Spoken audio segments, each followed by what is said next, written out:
सरायकेला जिला मुख्यालय सभागार में शनिवार को जिला विकास समन्वय एवं निगरानी समिति यानी दिशा की बैठक संपन्न हुई। बैठक में बतौर मुख्य अतिथि रांची लोकसभा के सांसद और केंद्रीय रक्षा राज्य मंत्री संजय सेठ शामिल हुए। वहीं विशिष्ट अतिथि के रूप में खरसवा विधायक दशरथ गगरेई, ईचागढ़ विधायक सविता महतो, जिला परिषद अध्यक्ष सोनाराम बोदरा, उपायुक्त नीतीश कुमार सिंह, पुलिस अधीक्षक मुकेश कुमार लुनायत सहित जिले के तमाम जनप्रतिनिधि एवं तमाम विभागों के जिला अधिकारी मौजूद रहे। बैठक में जिले के विकास से संबंधित योजनाओं एवं विस्तार से चर्चा की गई। लगभग 4 घंटे चले मैराथन बैठक के बाद मीडिया से बातचीत करते हुए रक्षा राज्य मंत्री संजय सेठ ने बताया कि आगामी नवरात्रि से पूर्व जिले के सभी खराब पड़े ट्रांसफार्मर को बदलने एवं जर्जर हो चुके सड़कों को दुरुस्त कराने का निर्देश दिया गया है। इसके अलावा 3 सड़कों में अनियमितता के मामले में जांच के आदेश दिए गए हैं। 15 दिनों के भीतर इसकी जांच रिपोर्ट मांगी गई है। उन्होंने बताया कि चांडिल अनुमंडल अस्पताल में डायलिसिस की सेवा जल्द शुरू करने का निर्देश उपायुक्त को दिया गया। पितकी रेलवे ओवरब्रिज मार्च तक पूरा होने की बात उन्होंने कही। वहीं हाथियों से हुए नुकसान का मुआवजा एवं हाथियों के प्रकोप से सुरक्षा कैसे सुनिश्चित हो, इसको लेकर वन विभाग को विशेष निर्देश देने की भी बात उन्होंने कही। रक्षा राज्य मंत्री ने लोगों से स्वदेशी अपनाने की भी अपील की। साथ ही पदाधिकारियों को अधिक से अधिक स्वदेशी उत्पादों को बढ़ावा देने का निर्देश दिया है।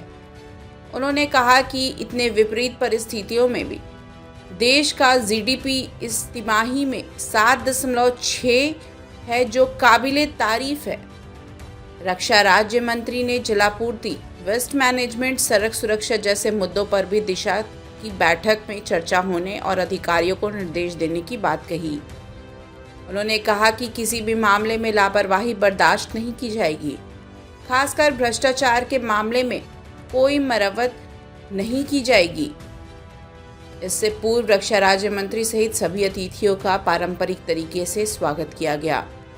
की जानकारी अभी हमको हुई है और उपायुक्त और पुलिस अधीक्षक इसको देखेंगे क्या मामला है। और आज दिशा की बैठक संपन्न हुई है। जिले की सबसे उपयोगी जो दिशा की बैठक होती है और सारे विभाग के अधिकारीगण आज थे। ऐसा कोई नहीं दिखा कि कोई अधिकारी नहीं हो। सभी मामलों पे गंभीर चर्चा हुई। माननीय विधायकगण थे, जनप्रतिनिधिगण थे। कुछ सड़क का मामला संज्ञान में आया है जिसकी चर्चा गंभीरता से इस बैठक में हुई।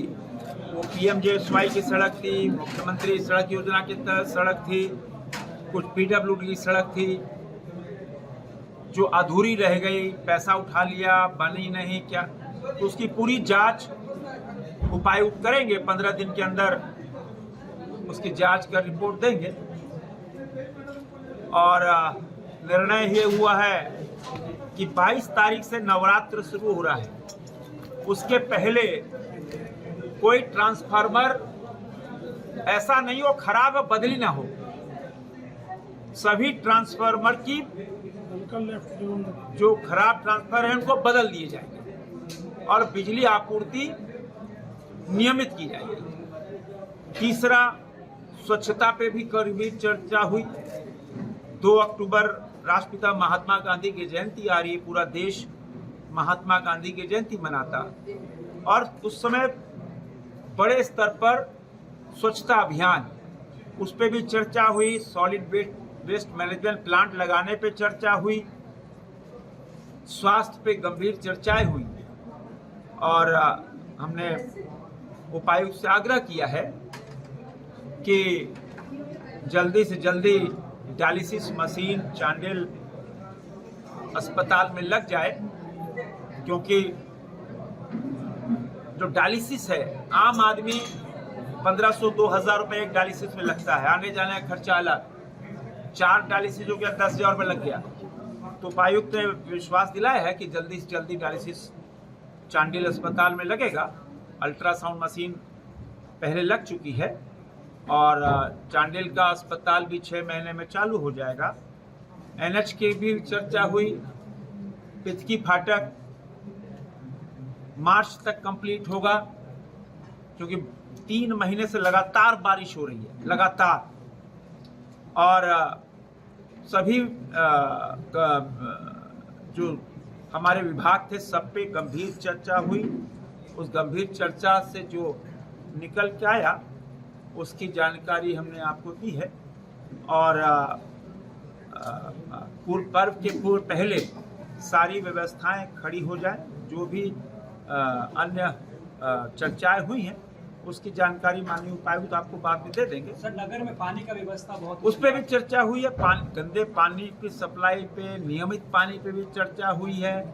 ऐसा कुछ नहीं है जो नहीं चर्चा हुई है। रेलवे पे भी चर्चा हुई। चांडिल का जो अंडरपास है वो 2 महीने में तैयार हो जाएगा। मैंने हर पे चर्चा हुई है। ऐसा कोई विभाग नहीं बचा जिस पे चर्चा नहीं हुई। जो निर्देश जारी करने थे वो निर्देश जारी कर दिए गए हैं। उपायुक्त बैठे हैं, पुलिस अधीक्षक बैठे हैं और सभी विभाग के प्रमुख बैठे हैं, DRM बैठे हैं, DFO बैठे हैं, सभी विभाग पे। और भारत को आत्मनिर्भर बनाने के लिए स्वदेशी अभियान ये बड़ी तेजी से भारत में चल रहा है। आत्मनिर्भर भारत और ताकतवर भारत, हम स्वदेशी चीज़ों का उपयोग करें, इस पे हम सब ने बल दिया। और ये खुशी का विषय है कि हमारा जो विकास दर है 7.6 पहुंच गया इस तिमाही में। 7.6 दुनिया अचंभित है भैया। और हम इसी तरह जो प्रधानमंत्री नरेंद्र मोदी जी का संकल्प है कि स्वदेशी अपनाओ, आत्मनिर्भर बनाओ, और उसका परिणाम है इतनी विपरीत परिस्थिति के बाद भी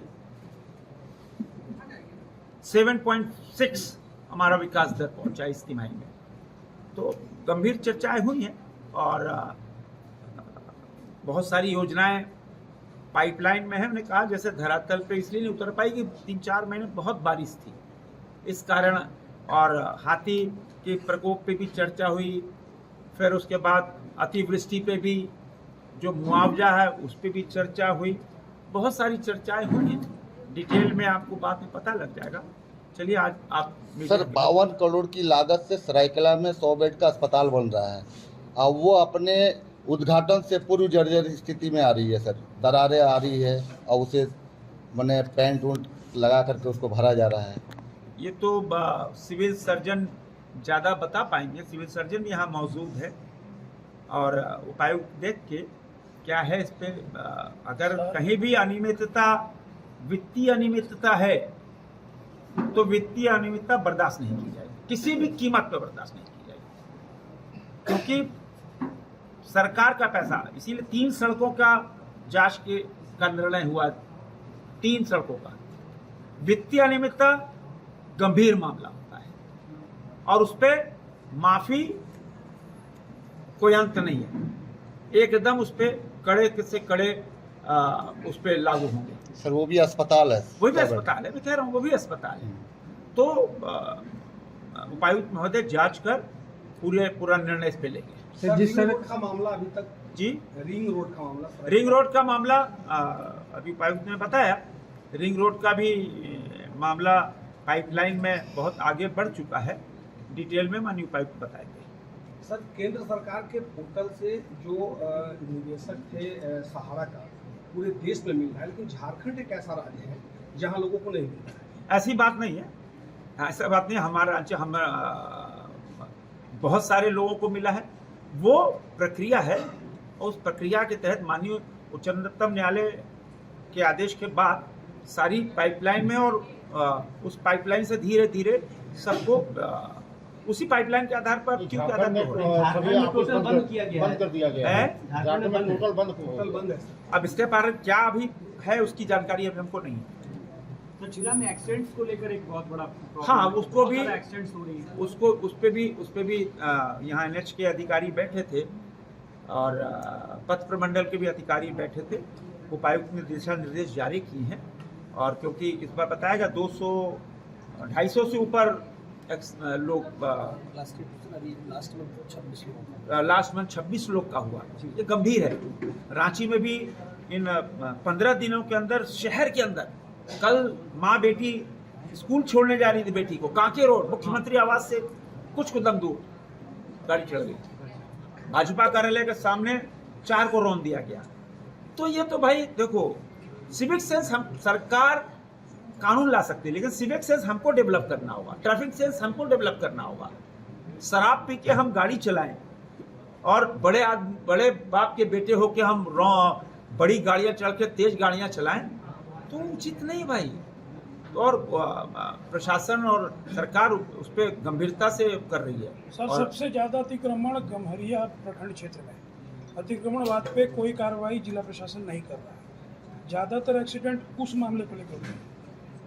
तो ऐसा कुछ है तो माननीय उपायुक्त यहाँ हैं, उस पर निश्चित रूप से उसको संज्ञान लेंगे। India news viral Bihar Jharkhand के लिए प्रमोद सिंह की रिपोर्ट। ताज़ा खबरों से जुड़े रहने के लिए हमारे चैनल को सब्सक्राइब करें और बेल आइकन को दबाना ना भूलें ताकि हर खबर की नोटिफिकेशन आपको मिलती रहे।